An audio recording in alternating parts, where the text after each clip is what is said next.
Have you ever played Quake 2, the sequel to the 1996 classic? Not a lot of people talk about this game when discussing id Software's classic shooters, and I don't completely understand why, cause Quake 2 is kind of awesome. I tried it out a couple years ago and found the game to be a tad on the bland and boring side, but then I picked it back up out of curiosity while editing my Doom 2016 review, and found myself completely absorbed into the game, beating it in just a few sittings, and found myself enjoying it just as much, if not more, than the original Quake. So what made Quake 2 work so much better for me now, and why does no one really talk about this game?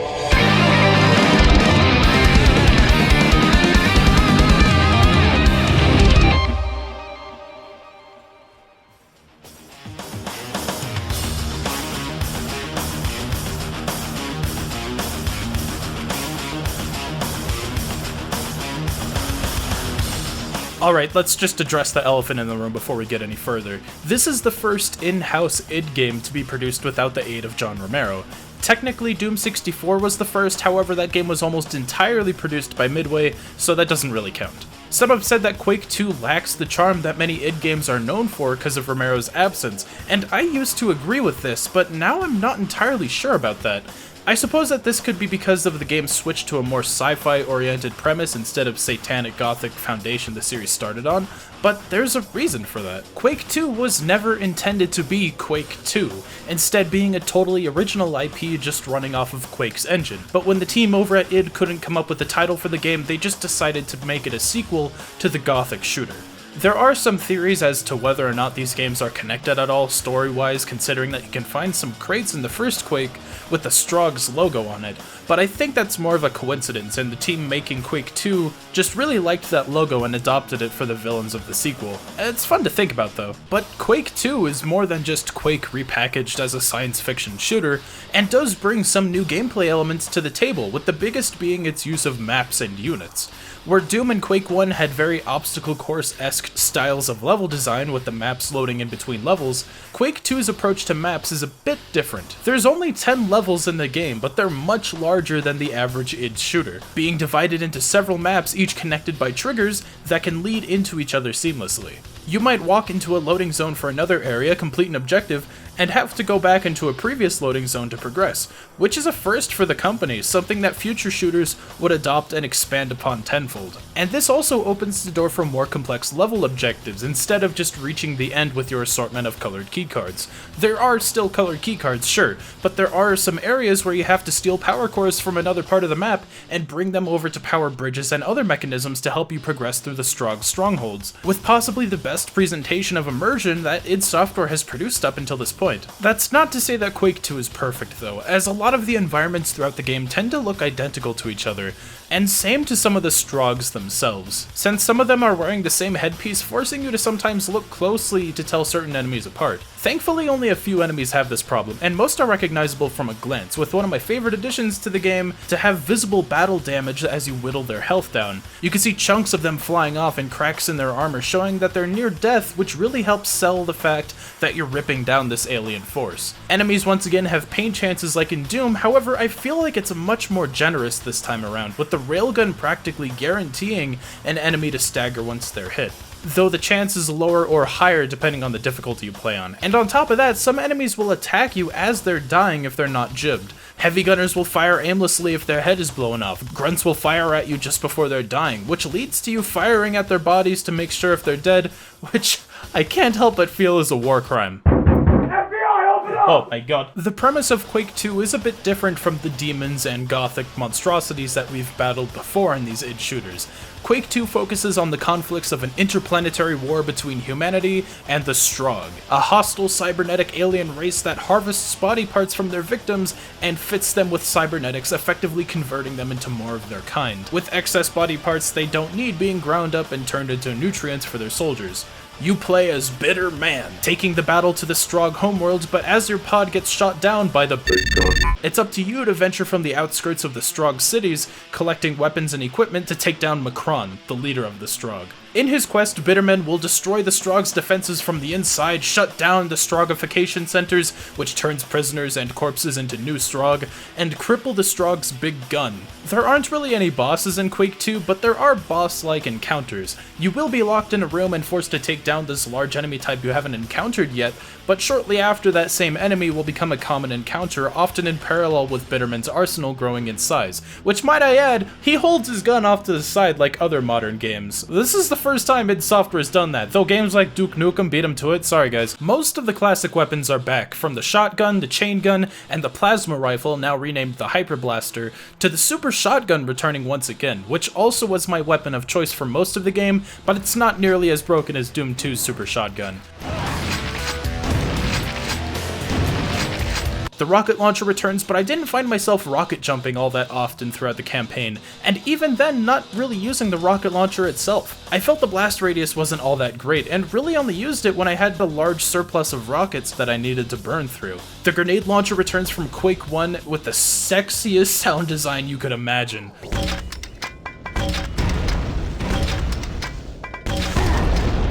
Though grenades themselves also make their first independent appearance, being able to be thrown separately from the grenade launcher, which also doesn't aggro enemies until they explode, making them great for flanking enemies that haven't noticed you yet. And then there's also the machine gun, which uses chain gun ammunition, and in a surprising change, isn't completely outmoded once you get the chain gun. The chain gun eats through ammo way faster than any chain gun before it, even needing to unwind after you stop firing it, which wastes precious ammunition, so using it on these smaller grunts often leads to greatly diminishing your machine gun ammo. So the machine gun itself is a great counterpoint for dealing with these smaller enemies. The pistol does return from Doom, but it doesn't share ammunition with the chain gun because this thing has unlimited ammo. It's a plasma pistol that's really only supposed to be used at the beginning of the story when you don't have any guns left, or if for whatever reason you run out of ammo, which did happen to me in my first playthrough. The Railgun makes its debut and quickly became one of my favorite weapons in the game, being great at long ranges and using its own proprietary ammo, which is surprisingly common in later parts of the game. And finally, we have the BFG 10,000, returning from Doom and being the first time we see the modern BFG in action. If you've played Doom 3 or Doom 2016, this should seem a bit familiar for you. It fires a large projectile out that has little beams that extend out to sap the life of anything nearby. It's not nearly as powerful as the BFG from either of those games, sharing ammo with the plasma rifle, but as a result, you can use the BFG way more generously than you could in those other games. This is great. This is exactly the sort of crowd control weapon that I wanted in Quake 1. Power-ups do also return, and with a pretty interesting twist, in that they're not used upon pickup, being stored in your inventory for later use, and yes, that includes the quad damage. Being able to use the quad damage from whenever you so desire just from pressing a button is fucking insane, and it can make a few encounters in the game a bit too easy at times. I didn't really use many other power-ups though, but the silencer did pique my interest for a bit, making weapons completely silent for a short time, though the timer for it doesn't show up. Though this power-up is pretty scarce, so I didn't get much use out of it. But once again, with big weapons and power-ups needs a good rogues gallery for you to face off with, and Quake 2 delivers hard in that category, at least from a gameplay point of view, with many of them following the same gameplay philosophy that enemies in Doom and Quake 1 followed. You've got your basic grunts, enemies that rush you, enemies that lob projectiles from a distance, several Cacodemon wannabes, and yes, I'm going to call every projectile firing enemy that flies a Cacodemon, and your large tank bullet sponges, and literal tanks, alright? Quake 2 unfortunately does play it safe with its enemy variety, which is a shame because the Strog has a lot of potential for showing some enemy types we haven't seen yet by this company. Though there are a few enemies that stand out, like the Brains, cute little Wall-E looking robots that aren't too dangerous but they put up energy shields over themselves and other enemies. And the Iron Maiden, yeah, you heard me right, Iron Maiden, which, oh, Lord, okay. They just sit from a distance and fire rockets at you. That's it. And all of this is accompanied by the fantastic soundtrack by the group Sonic Mayhem, which went back to id's roots of having solid, fast-paced metal for their soundtrack, with my personal favorite being the theme often associated with Quake 2, Descent into Cerberon.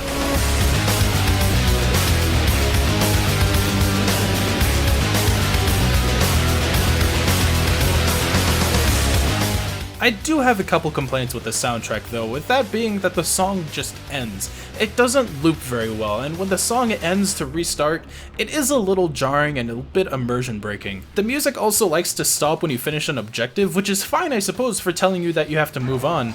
And it can make some areas a little awkward, especially when you have a mini-boss encounter in dead silence.